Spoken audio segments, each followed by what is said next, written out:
My wife texted from her work conference, "Staying longer, don't wait up."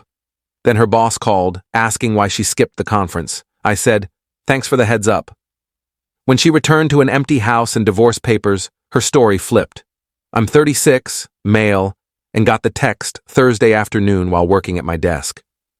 My wife, Nora, 33, was supposedly at a 3-day conference for medical device sales reps. She'd left Tuesday morning, buzzing about networking and workshops. Her text, "Hey love, conference is incredible. They added bonus sessions for top reps, extending to Sunday. Don't wait up. Love you," I was typing, "proud of you," when my phone rang. The caller ID hit hard. Her boss, Leonard. "Hey, is Nora okay?" "We're worried since she called in sick for the conference. It's mandatory, and missing it impacts her performance review." I froze for maybe 10 seconds, phone to my ear, Leonard waiting. "Thanks for the heads up, Leonard. I'll let her know about the review. Is she all right?" She mentioned a flu. "She's fine. Thanks for calling." I hung up, staring at her text. "Conference is incredible." The lie came so effortlessly, no hint of remorse, capped with a "love you" like icing on a rotten cake. I checked her location on our shared app. She'd forgotten I set it up after she misplaced her phone last year. She was at the Crestwood Hotel, 40 minutes away, not the conference hotel 3 states over. Nora always thought she was the smartest in the room, but she got careless when confident. Like using our joint credit card for the hotel, like leaving her location on, like assuming I'd never speak to Leonard, who she'd said gave her bad vibes. No yelling, no smashing things, no cinematic fury, just clarity, like solving a puzzle that's bugged you for years. I called my brother-in-law, Mark, a divorce lawyer. "Mark, hypothetical.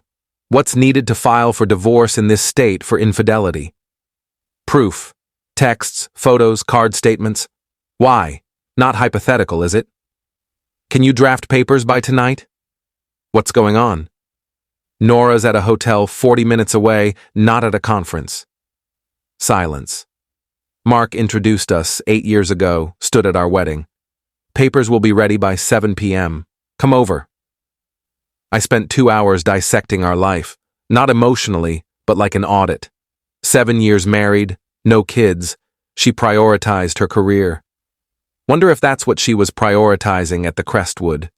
The house was mine pre-marriage, retirement accounts separate, joint checking with only $3,000. We'd lived financially separate lives without noticing, or maybe she noticed, planning her next move. I packed her things, 3 suitcases of clothes, her jewelry, except the wedding ring, she could fetch that, her work files, yoga gear, family photos, her grandmother's vases she displayed but never used. I stacked it neatly in the garage, labeled, because I'm not cruel, just done. Mark's divorce papers were clean, irreconcilable differences, even split. She keeps hers, I keep mine, no alimony. I left them on the counter with a note. Leonard called. Wishes you well with the flu. Then I grabbed my emergency bag, everyone needs one, and went to Mark's guest room. She called at 11 p.m. I ignored it. Calls at 11:15, 11:30, 11:44. 15 missed calls, then texts. Why aren't you answering? Everything okay? Danny, please pick up. I'm worried you're hurt. Finally at 1 a.m. Driving home now. The conference had 2 days left. Even by her lie, she wasn't due back until Sunday. Update 1. She got home at 2 a.m. to an empty house. I know because she called Mark's landline. Yes, he still has one. His wife, Lena, answered, saying I was asleep and no, she wouldn't wake me. Per Lena, Nora went from puzzled to furious to sobbing in 30 seconds. This is illegal! He can't abandon me. I'll call the cops. Lena replied, the divorce papers on your counter say otherwise. Good night Friday morning, I woke to 83 texts. Pure chaos. Denial. This is a mix-up. Leonard got me confused with someone else. Anger. You're divorcing me over a misunderstanding? Pathetic. Bargaining. Can we talk? I can clear this up. Depression. You're throwing away 7 years like this? Acceptance. Nope. Back to anger. You think you're clever? I want half of everything. That house is ours, I replied. The prenup you insisted on says otherwise. Oh, forgot to mention, Nora demanded a prenup when we married. She earned more then, and I was in grad school. She wanted to protect her assets. Ironic. She called instantly. I answered on speaker with Mark present. You trapped me. I'm at a conference. How'd I trap you? Stop pretending. You know I wasn't, so you skipped the conference? I needed a break, mental health, work's intense, and at the Crestwood Hotel? Silence. With who, Nora? I was alone, needed space to reflect on us. On us, with Ethan. More silence. I hadn't mentioned Ethan, her co-worker who left heart emojis on her Instagram. Ethan, who, per his LinkedIn, took sick leave Tuesday to Friday. Recruiters should stop boasting about team dedication when someone's clearly absent. How did you? Your Crestwood booking's under E. Parker. You used our card. It's on the statement. That's not, I can explain. Tell it to the judge. I hung up. Within an hour, she called Mark's office 6 times. His assistant started a log. Then Nora's entitlement shone. She went to my parents' house, sobbing about a conference mix-up and my abandonment. My mom called. Nora's here crying about a misunderstanding. Mom, she was at a hotel with another man while lying to me and her boss. Oh. Pause. Should I offer her tea? Your call, Mom. I'll give her water. Tea's for family. Later, Mom gave her a glass of tap water, listened for 5 minutes, then said, That's tough. You should go now. But Nora wasn't done. She showed up at my workplace. Security called. Nora's here. Says she's your wife. Urgent matter. Ex-wife. No thanks. She says it's an emergency. Unless she's on fire, it's not. She lingered outside for 2 hours. Co-workers sent photos from the windows, her glued to her phone, plotting. Her next move, a text threatening to expose my emotional abuse online. Meet me today or everyone will know how you controlled and manipulated me for years. I sent it to Mark. He chuckled. Let her post. Discovery will be fun. She didn't post because Ethan was married. His wife, Rachel, called me Saturday night, finding my number in Ethan's phone. Is this Danny? Nora's husband? Soon-to-be ex. I'm Rachel, Ethan's wife.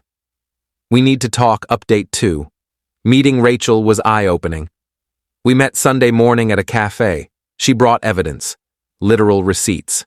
She'd suspected Ethan for months, hired a PI, and had it all. Photos of Ethan and Nora at lunches for 6 months. Hotel receipts. Not just the Crestwood, but 3 others. Best part, texts between Ethan and his friend, boasting about his sales rep girl who thinks I'll leave my wife. Rachel sipped her cappuccino. Ethan earns $45,000 as a junior ad rep.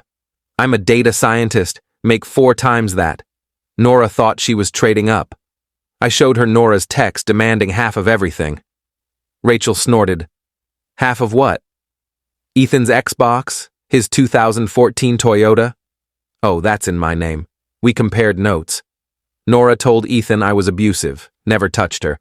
Controlling with money, she had her own accounts and cards. Dead bedroom, news to me. Probably gay because I hiked with my friend Tom. Ethan told Nora he was a senior executive junior representative. Owned his house, Rachel's, getting divorced. Never mentioned issues to Rachel. Had a trust fund. His mom sent $50 for groceries sometimes. Rachel said, they're perfect for each other. What's your plan? I filed Friday, had papers served at his office. He's blowing up my phone, but I blocked him. He's at his mom's, probably crying into his Nintendo. Then Nora texted, we need to talk. Ethan lied about everything I showed Rachel, who laughed so hard she nearly spilled her drink. Now she wants to talk? After learning her sugar daddy's broke? I didn't reply. Nora kept texting. He's married. He lied. I messed up. Can we meet for coffee? Danny, please, I know you're reading this. This is childish. Answer me. That last one, all caps at 2 a.m. Monday, Leonard called. Sorry to bother you, but Nora hasn't shown up and isn't answering. Probably at the Crestwood. I see. That's unfortunate. We'll handle it Tuesday. Nora was fired, not for the affair, but for faking sick and missing a mandatory conference. 3 other reps saw her with Ethan at a diner Wednesday when she was homesick. They reported it to HR. She tried for unemployment, denied for misconduct. Then the entitlement peaked. She showed up at Mark's house at 11 p.m., drunk, with her sister Claire. They pounded on the door, yelling about fairness and marital rights. Lena called the police. Nora claimed I stole her house. The cops asked for proof it was hers. She had none. It's mine. Claire tried recording to expose police bias, dropped her phone, cracked it, then demanded Mark pay because it happened at his house. Mark, the lawyer, laughed, handed her his card. Sue me. Wednesday, my bank called. Someone tried accessing my accounts, had my social security and birthday, but failed the security questions. Mom's maiden name, a fake I'd set up. Guess who? The bank froze the attempt and notified police. Fraud's a felony. But Nora kept going. Update 3. The fraud attempt was just the start. Nora decided if she couldn't reclaim her old life, she'd rewrite the narrative. She launched a blog, Escaping Toxic Control, My Story. A full-blown blog. Posts claimed I isolated her from friends. She went to weekly brunches. Controlled her finances. Her accounts were untouched by me. Manipulated her into seeking comfort elsewhere. Creative logic. Her favorite post, The Retreat That Changed Everything, claimed she attended a self-discovery retreat, not the sales conference where she found strength to leave me. She forgot the hotel receipts showed her checking in with Ethan under his name. Rachel found the blog, sent screenshots with laughing emojis. Here she says Ethan was her mentor who showed her value. Danny, the guy can't even manage his car payments. The blog wasn't just lies. It was a cash grab. She set up a paid subscription for exclusive healing content, $9.99 per month, to read about my supposed villainy. 17 subscribers, including Mark, collecting evidence. Thursday, it escalated. Nora recruited her mom, Ellen. Ellen called my workplace, posing as a client to bypass reception, then ranted about me ruining her daughter. My boss pulled me aside. Danny, I don't know your personal drama, but this stops now. I showed him the divorce papers, receipts, everything. He paused. Your mother-in-law's unhinged. We're blocking her number. If she shows up, security's on it. She showed up Friday with Claire and Nora's cousin Tara. They tried storming the office like it was a fortress. Security stopped them. Ellen told the guard, a 6'4" ex-Navy guy, he was upholding toxic patriarchy by blocking their family matter. He pointed to the no trespassing sign. They camped outside with signs. Danny's a manipulator, justice for Nora, and honk for women's rights. No one honked. My coworker Sam filmed Ellen trying to convince a confused delivery guy to skip my lunch order. The driver just wanted directions. Police arrived after an hour, noting blocking a business entrance isn't legal. They left, but Tara yelled, I'd regret this forever. Regret? Who says that? That night, a text from an unknown number, Ellen. You have 48 hours to take Nora back, or I'll contact every employer you ever have. I sent it to Mark, who sent it to the police. Blackmail's illegal. Friday, Ethan contacted me. Hey man, can we talk man to man? Curiosity 1. We met at a bar. He wore a wrinkled dress shirt and jeans with fake rips, his best look. I'm sorry, Nora said you were separated. We weren't. Right. Look, she's staying at her mom's and she's a lot. Keeps calling about getting back together, but Rachel took everything in the divorce. I'm at my mom's delivering food for extra cash. Not my issue. He leaned in. Can you take her back? Tell her you forgive her? She won't leave me alone. I laughed. You want me to take back the woman you slept with to stop her bugging you? When you put it like that, you made this mess, Ethan. Lie in it. He got mad. You're both selfish. You ruined her life. You mean I stopped funding it? He stormed off, muttering, She said you were petty. She was right. She said you were rich. She was wrong. Final update, the divorce finalized yesterday. Nora appeared in court in a white blazer like it was a victory party. She brought Ellen, Claire, and a new face. Her life guide, Sage, met online. Our lawyers presented hotel receipts, fake sick days, fraud attempt, harassment, Ellen's blackmail. Nora's lawyer argued I'd emotionally neglected her, pushing her to seek comfort. The judge, a woman in her 60s who'd seen it all, said, Your client lied to her employer, committed adultery, attempted fraud, and her family harassed the plaintiff at his workplace. But he's the issue? Nora, Your Honor, you don't get the emotional abuse.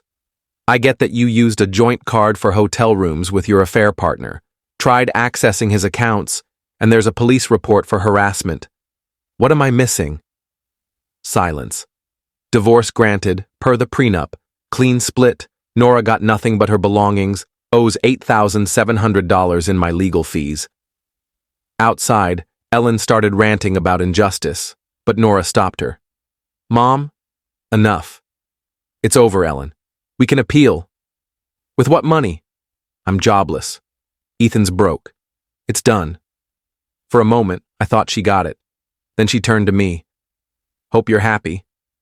You got everything. I wanted a loyal wife. I settled for a fast divorce, Sage chimed in. This is the universe's design. Rachel, there to watch, snapped, The universe designed your client to stay faithful. She didn't. Per mutual friends, Nora's selling phone accessories at a mall kiosk, living with Ellen, who charges rent. Ethan's with his high school ex, who has 3 kids from 2 dads. Ellen got arrested for scratching a car in a parking dispute. Claire's blogging about surviving toxic kin, ironic. Tara's pitching a script about the saga. Leonard messaged me on LinkedIn. Nora's role remains unfilled. Her reputation's tanked. I'm good. House is quiet. Got a promotion. My boss admired my professionalism. I'm dating Claire, a nurse who finds the story wild and asks, She did what? Mark framed the divorce decree beside his law degree, calling it the easiest case where the other side incriminated themselves. Last week, Nora texted, I did love you once. I replied, Cool. Blocked her. Life moves on. I keep thinking how easily she lied. Conference is incredible. Like second nature. Makes you wonder how many conferences were 40 minutes away. Not my problem now. Fun fact, the Crestwood sent a thank you note. I earned a free weekend stay from her charges. Taking Claire there next month. She loves the irony. Thanks for reading. Lesson. When someone shows their true colors, trust them, and always check your statements.